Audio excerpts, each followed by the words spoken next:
الرجيم بسم الله الرحمن الرحيم الحمد لله رب العالمين والعاقبة للمتقين والصلاة والسلام على سيدنا محمد وعلى آله وأصحابه أجمعين أما بعد السلام عليكم ورحمة الله وبركاته. Аллах субханаллах тағалаға мақтаулар болсын, пайғамбарымыз Мұхаммед Мұстафа саллаллаху алейхи вассаламға Аллах тағаланың салауат сәлемдері болсын. Біз өткен сабақтарымызда ғұсыл бабын бастаған болатынбыз. Және де өткен сабағымызда біз ғұсыл құйынбайтын уақыттарды айтып өттік. Яғни мәди шыққан уақытта, уади шыққан уақытта, сондай жағдайларда ғұсыл құйынбай тек қана дәретпенен шектелетін уақыттарды айтып өттік. Бүгінгі өтетін сабағымыз ғұсылдың фарыздары. Енді ғұсылдың фарыздары, бұл мәтінді оқимыз. Бірінші мәтінде айтылады: «Уаюфтарозу фил ихтисали ахада ашра шайан». Ғұсыл құйынған уақытта хайыз, етеккір тоқтаған әйел болсын, нифасы тоқтаған әйел болсын, жүніп болған әйел мен еркек болсын, осылардан жуынған уақытта 11 нәрсе оларға фарыз болады дейді. Соның біріншісі ғослул фами уал анф. Мұрын менен ауызды шаю. Яғни мұрынды аштып шаю, ауызды жұтқыншаққа шейін қарқара қылып шаю, бұл ғұсылдың ішіндегі фарыздар екен. Себебі Аллах тағала Құранда не деді? Фаттохару деді. Егер сендер жүніп болсаңдар, тазаланыңдар деп, фаттохару деп тәшдидпен айтты. Ал мынау ауыз бен мұрынды шаю дәретте фарыз емес, өйткені дәретте Аллах тағала бетті жууға ғана бізге бұйырған болатын. Ал ғұсылда осы фаттохару деп айтуменен қиын болмаған барлық жерді жуу уәжіп болады, фарыз болады. Сондықтан мынау мұрынды шаю, ауызды шаю бұл ғұсыл құйынушы адамға қиын болмағандықтан бұларды шаю ол да фарыз болып саналады екен. Уал бадан, сол сияқты дененің бүкіл денеге су тиюі, бұл да жаңағы ғұсылдың фарыздары. Марротан дейді бір мәрте, яғни бір мәрте бүкіл денеге су тиетін болса, ауыз менен мұрынды бір мәртеден шаятын болса, осы менен ғұсылдың фарыздары, осы бір рет жууменен ғұсылдың фарыздары орындалған болып есептеледі. Ва дахилул кульфатин ла усра фи фасхиха. Сондай-ақ мысалы, мынау сүндетке отырғызылмаған ер адамдар болатын болса, мынау жаңағы жыныстық мүшесін жуған уақытта сол ішкі жағында ашып, егер ішкі жағын ашу бір ауыртпашылық болмайтын болса, ішкі жағында ашып жууы ол да ғұсылдың фарыздарына жатады. Ва сурротин ва сақпин ғойры мұндом. Сондай-ақ мысалы кіндіктің ішін, мысалы ғұсыл құйынған уақытта кіндіктің ішкі жағына су тимей қалуы мүмкін. Бұл егер су тимей қалатын болса, онда ол ғұсыл дұрыс болмай қалады. Сол себептен жуынған уақытта кіндіктің ішінде, сондай-ақ сақпин ғойры мұндом дегені, кейбір денеде тесіктер болады, мысалы операция жасаған уақытта кейбір жарақаттар болуы мүмкін, шұңқыр болып қалған, сондай жерлерге де сол ішкі жағының бәріне су тигізу ол да ғұсылдың фарыздары болып саналады екен.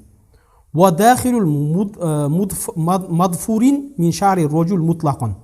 Және ер адамдар, мысалы шаштары ұзын болып, шаштары өрілген ер адамдар болатын болса, ол уақытта қандай ер адам болады? Шашын бүкіл жаңағы жиналған шашын бәрін бұзып тұрып, бүкіл шашын жууы ер адамдардың бәріне фарыз болып саналады. Ал ла мадфурин мин шарил мар'ати инсарал мау фи усулихи. Ал әйел адам болатын болса, мысалы шашы жиналған, өрілген болатын болса, егер шаштың түптерінен су жүретін болса әйел адамның, ол уақытта әйел адамға ол бұрымын шешпестен шашының түбін жууса жетерлі болады. Ол жайында Умму Салама анамыздың хадисі келеді. Ол кісі айтады: пайғамбарымыз саллаллаху алейхи вассалам, мен жаңа шашым қалың, сондай әйел едім дейді. Сөйтіп пайғамбарымыз саллаллаху алейхи вассаламнан сұрадым дейді: егер әйел адам осылай ғұсыл құйыну оған фарыз болған жағдайда, осы мынау өрімін шешу керек пе деп бұрымын шешу керек пе деп сұраған уақытында пайғамбарымыз саллаллаху алейхи вассалам айтты дейді: иннама якфики ан тахфи аля росики саласа хифият мин маин сумма тафиди аля сайри джасадикил маа фататхирин. ол кісі айтты дейді, сен мынау үш рет қолыңмен су алып, соны шашыңның түптеріне суды жүргізетін болсаң, кейін сол су шаштың түбінің бәріне тиетін болса, ол уақытта және де бүкіл денеңе су тиетін болса, сонымен сен таза боласың деп айтты дейді. Ал енді кейбір әйелдердің мысалы шаштары бұйра болуы мүмкін, өте қалың болып, араларына су, шаштың түптеріне су тимей қалуы мүмкін. Ондай уақыттарда ондай әйелдер шаштарының бәрін шешіп, бәрін жуу оларға фарыз болып саналады екен. Ва башаратул лихияти ва башаратул шариб ва башаратул хажиб вал фаржул хариж. Сол сияқты мынау сақал, біз дәрет бабында айтып өткенбіз, егер сақал, ер адамның сақалы қалың болатын болса, қалың сақал қандай сақал дедік, оның астынан терісі көрінбейтін болатын болса, ол уақытта сақалды ғана жуса, оның астына су тимесе де жетерлі деп айтқан болатынбыз. Ал ғұсыл бабында бұл сақалдың терісі болсын, астындағы терісі, егер сақал қалың болса да, сондай-ақ мынау мұрттың астында мұрттың терісі болсын, қастың терілері болатын болсын, олардың бәріне су тиюі фарыз болып саналады екен. Енді келесі тақырып фи сунанил ғусл, ғұсылдың сүннеттері. Ясунну фил ихтисал исна ашра шаян. Ғұсыл құйынған уақытта 12 нәрсе сүннет болып саналады. Ғұсылдың сүннеті. Біріншісі әл-иптидау бит-тасмия. Бастаған уақытта бисмилламен бастау. Себебі пайғамбарымыз саллаллаху алейхи ва саллям өзінің бір хадисінде айтты: "Куллу амрин зибалин лам ябда би бисмилла фаху аптар." Қандай да бір іс, бір маңызды болған іс, егер бисмилламен басталмайтын болса, оның берекесі болмайды деді. Сондықтан ең бірінші ғұсылға киімді шешпестен тұрып, бірінші бисмилламен бастау. Екіншісі ниет, ан-нияту. Ниет ол білесіздер, жүрекпен болады, жүрекпен ниет қылу. Тілмен айтып қойса, ол жақсырақ. Үшіншісі ғуслул ядайни иля русғойни. Ғұсыл құйнардың алдында мынау қолды білезікке дейін жуу. Бұл пайғамбарымыз саллаллаху алейхи ва саллям ғұсыл құйынатын уақытта дайым осылай істейтін болған. Ва ғуслу нәжасатин лау канат бинфиродиха. Және денеге тиген нәжас болатын болса, сол бірінші нәжасатты жуып алу керек. Ва ғуслу фарджихи. Және де жыныстық мүшені жуу. Себебі жыныстық мүшені ол сол пайғамбарымыз саллаллаху алейхи ва саллямның сүннеттері бұлар. Және де жыныстық мүшеде ол егер нәжас болсын болмасын, оны жуып алу керек екен. Сүннет болып саналады. Ненің ғұсылдың. Сумма ятаваддау ка удуихи лиссолати фаяслисул ғусл ва ямсаху рас. Кейін намазға дәрет алған сияқты дәрет алады. Барлық мүшелерін, дәрет алатын мүшелерін бәрін үш-үштен жуады және басына масих тартады. Валакиннаху юаххиру ғуслу риджлайни ин кана яқифу фи махаллин яштамиу фихил ма. Егер ғұсыл құйынып атқан жеріне су жиналатын болса, ол уақытта екі аяқты жууды кешіктіреді. Су жиналатын болса, онда екі аяқты ғұсыл құйынып болғаннан кейін артынан бірақ жуады. Сумма яфидул ма аля баданихи саласан. Кейін денесіне суды 3 рет құяды.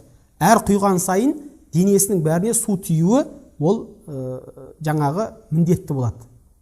Сол уақытта ғұсылдың барлық денеге су тию керек. Егер осылай барлық денеге су тиіп 3 рет жуынатын болсақ, осы уақытта бізде ғұсылдың сүннетін орындаған болып есептеледі екенбіз. Валау инғамаса фил маил джари ау ма фи хукмихи ва макаса фақот акмаля сунна. Енді мысалы қазіргі уақытта душ сондай нәрселер бар. Немесе біреу душтың астында осы бір аз ғана уақыт тұратын болса, немесе ағынды суға сүңгіп, сол аз ғана уақыт сол жерде тұратын болса, ол уақытта ол сүннетті орындаған болып есептеледі. Яғни ол уақытта 3 рет жуу шарт емес, дененің бәрін сол душтың астында біраз тұруменен, немесе ағынды суға бір сүңгіп кішкене тұруменен ол сүннетті орындалған болып есептеледі. Ва яптадиу фи соббил маи биросихи. Мынау егер ғұсыл құйынып жатқан уақытта суды қолмен құятын болса, ол уақытта басынан құюдан бастайды. Өйткені пайғамбарымыз саллаллаху алейхи осылай ғұсыл құйынатын болған. Ва яғсилу бa'даха минкабахул әйман сумма лайсар. Кейін оң жақ иығына құяды, кейін сол жақ иығына құяды. Ва ядлуку жасадуху. Және де денесін бірінші ғұсыл құйынған уақытта денесін ысқылауы ол да ғұсылдың сүннеттері болып саналады. Енді келесі фи адабил ихтисал. Жуынған уақытта қандай, сол ғұсыл құйынушы адам қандай әдептерді сақтау керек? Уахия адабул уду илля аннаху ла ястақбилул қибла. Бұл ғұсылдың әдептері, бұл дәреттің әдептерінің өзі дейді. Бірақ тек қана біз айтқанымыз, дәрет бабында айтып өткеніміз, дәрет алушы адам құбылаға жүзденіп отырады деп. Ал ғұсыл құйынушы адам ол құбылаға жүзденбейді. Өйткені ол көбінесе әуреті ашық халде, жуынғанда әуреті ашық халде жуынады. Ал егерде бір адам мысалы үстінде киіммен жуынатын болса, ол уақытта мысалы неге құбылаға қарап жуынудың еш оқасы жоқ болады. Және де мұстахаб ол біз дәретте айтып өткеніміз, ол дұғаларды айтып отырады дегеніміз, ал ғұсылда көбінесе жақсы емес жерде болғандықтан ол жерде дұғаларды келтірмейді, және көбінесе ол әурет ашып болғаннан кейін ол дұғаларды айтпайды. Және де бұның ғұсыл құйынудың макрухтарына келетін болсақ, ол дәреттің макрухтарының өзі. Яғни мысалға жаңа суды ысырап қылмайды көп, немесе суды өте мөлшерінен аз қолдану, бұның бәрі осы ғұсылдың макрухтарына кіреді екен. Енді келесі тақырып, кішкентай тақырыптардан тұрады бұл. Келесі тақырып қай уақытта ғұсыл құйыну сүннет болады. Соның біріншісі солатул жума. Жұма намазына ғұсыл құйыну сүннет болып есептеледі екен. Енді бұл жерде тартыстар бар. Жұма күніне ғұсыл құйыну керек пе, жұма намазына ғұсыл құйыну керек пе дегені. Негізі жаңағындай не? Біздің ханафи мазхабындағы зохир руая дейміз, күшті басым сөз ол жұма намазына ғұсыл құйыну болып саналады. Ал жұма күніне дегені бұл әлсіз сөз ханафи мазхабындағы. Екіншісі солатул айдайни, екі айт намазына ғұсыл құйыну. Яғни құрбан айт намазына және ораза айт намазына барған уақытта ғұсыл құйынып бару. Үшіншісі қажылық. Арафада тұрған уақытта, қажылар зауалдан кейін арафата тұрған уақытта бұлда ғұсыл құйынса, бұлда осы ғұсыл құйынатын сүннет болған ғұсыл құйынуларға жатады екен. Енді мандуб болған, яғни бұнда істесе адам сауап алатын ғұсылдарға келетін болсақ, ваяндубул ихтисал фи ситтати ашра шайан. 16 нәрседе ғұсыл құйыну ол мандуб болып саналады. Лиман аслама тохирон. Соның біріншісі біреу таза, яғни жүніп болған жоқ, хайыз нифас болған жоқ, немесе хайыз нифас болғаннан кейін жуынып, таза күйінде исламды қабылдайтын болса, бұл уақытта да оған ғұсыл құйынып қойғаны жақсырақ екен. Валиман балаға биссин. Сондай-ақ балиғат жасына жету. Бұл ер адам жаңағындай не? Жаман түс көріп, бойынан ұрық шыққан уақытта балиғат жасына жететін болса, қыз бала етеккір қаны келген уақытта балиғат жасына жетеді. Ал енді қыз бала етеккір көрмеді, ұл бала жаңағындай не? Бойынан ұрық шықпады. Осы уақытта қашан балиғат жасына жетеді десе, біздің ханафи мазхабында 15 жасқа жеткен уақытта балиғат жасына жетеді. Осы уақытта ғұсыл құйынып қойғаны 15 жаста, мысалы 15 жасқа толған уақытта егер етек қанын көрмесе, бойынан ұрық шахуатпен шықпайтын болса, ол уақытта, осы 15 жасқа толған уақытта ғұсыл құйыну бұл да мандуб амалынан екен. Валиман афақо мин джунун. Және бір адам жынды болып қалды, немесе есінен кетіп қалды, немесе бір есін білмейтін мас болып қалды, сол есін жиғаннан кейін де ғұсыл құйынып қойған жақсырақ екен. Ва айнда фироғи мин хажаматин ва ғусл мәйт.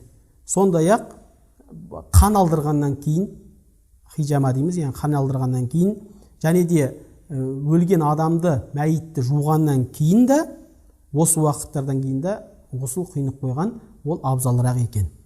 Ва фи лейлатин бараат. Яғни бараат түнінде, бұл Шабан айының 15-іне келеді, Шабан айының ортасы. Яғни осы бараат түнінде де ғұсыл құйынған бұл абзалырақ. Ва лейлатал қадр иза руаха яқинан.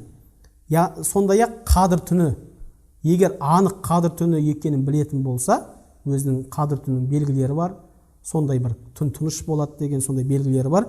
Сондай қадыр түні анық сол күн екен деп білетін болса, осы уақытта да ғұсыл құйыну бұл жаңағыдай абзалырақ екен. Вали духули мәдинати наби саллаллаху алейхи вассалам. Және де пайғамбарымыз Мұхаммед Мұстафа саллаллаху алейхи вассаламның Мәдина қаласына кірген уақытта, сол кірместен алдын ғұсыл құйынып алған абзалырақ. Вали луқуф би Муздалифа. Және де Муздалифада тұрған уақытта ғұсыл құйыну абзалырақ. Ва ғодати яуми нахр. Нахр, яғни құрбан айт күннің таң намазында ғұсыл құйынған, бұл да мандуб амалынан екен.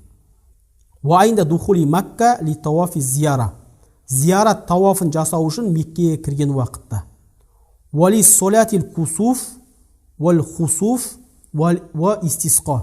Және күн тұтылған уақытта, ай тұтылған уақытта, және де мынау жаңбыр сұраған уақытта да бұлардың бәрінде ғұсыл құйыну мандуб амалынан екен. Ва фазин ва зулматин ва рихин шадид. Және де мысалы адам бір қатты бір нәрседен қорыққан уақытта, және де мысалы күндіз бір қараңғы болып, дала бір қараңғы болып қалған уақытта, және де қатты жел соққан уақыттарда, күндіз болсын, түнде болсын, осы уақыттарда да ғұсыл құйынып қойып, адам құлшылық қылғаны жақсы екен ғұсылменен. Және де мысалы тәубе қылушы бір күнәлардан тәубе қылардың алдында да сол ғұсыл құйынғаны жақсырақ. Және де мынау истихада дейміз, әйел адамға келетін жаңа қан, нифас, хайыз қаннан басқа қан, осы истихаза қан тоқтаған уақытта да ғұсыл құйынып қойған бұл абзалырақ болып саналады екен. Және де мысалыға бір адамның бір денесіне нәжас тиді, кішкентай нәжас, мысалы нәжас шашырап кетуі мүмкін, сол уақытта қай жеріне тигенін білмей қалған уақытта ол бүкіл денесін жуғаны, бұл да мандуб амалынан. Сондай-ақ киіміне мысалы бір жеріне нәжас тиді, бірақ қай жерге тигеніне білмейді, сол уақытта да мысалы ол адам барлық киімін жуып қойғаны жақсырақ екен. Осыменен ғұсыл бабы аяқталды. Келесі сабақта Алла қаласа таяммум бабын бастаймыз.